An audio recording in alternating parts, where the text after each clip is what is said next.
Yeah. Harnessing flow. When we start to flow, we start to glow. And that's the magic of our existence, really. When we start to accept, we start to glow. And when we start to flow, we start to glow. Acceptance is essentially the key to our true self. When we start to experience love and the truth within love, we start to experience a sense of in-righteousness. It's this in-righteousness which we feel that why would we ever stop loving? Why? If you look at the reality from which we're living in, this world is designed to hurt, to suffer, to inflict injustice to those who essentially are complete. They're complete. They're beings of innocence. And the only way to inflict pain and suffering into those who are already complete is to create the separation between that which is loving and that of which feels loved. And this is when you start to look at our childhood, you can start to see the separation take place at such an early age.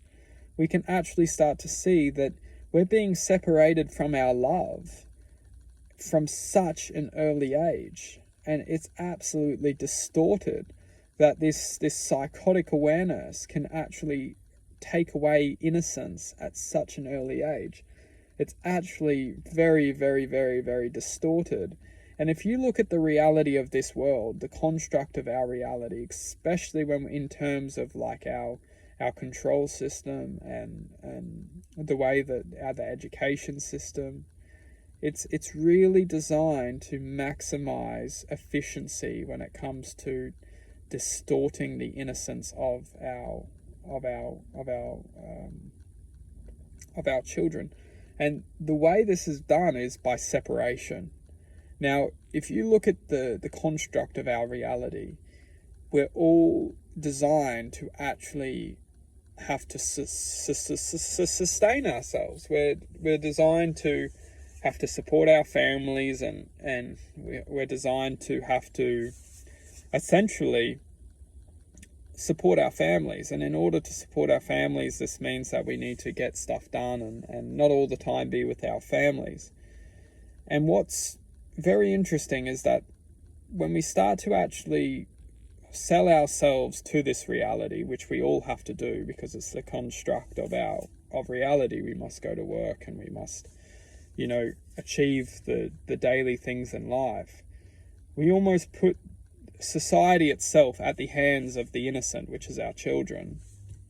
And it's just the cascading effect of when we have to stop being with the child itself, how we just start to separate from becoming true to our nature to actually having to become untrue to our nature to support something that's true to our nature.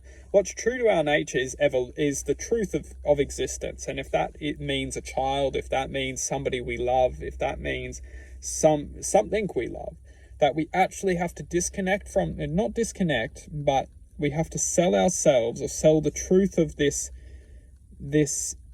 essentially this being of some degree, to then have to go off to support it. Something's distorted, and it really boils down to this truth, is that if you look at a natural, anything else besides a human, the essence of that existence is actually extremely fascinating. And that doesn't necessarily mean forms of attachment, because sometimes, it's just the intuitive, guidance of anything natural. It just has a sense of intuition. But there's something about the human which we've lost that intuition. We've lost that essence of intuition. And if you look, it's truly, we'll wrap this up into a part 2, because I've opened up a lot of things here, and I need to wrap it all into one. So we will wrap back up into a part part 2.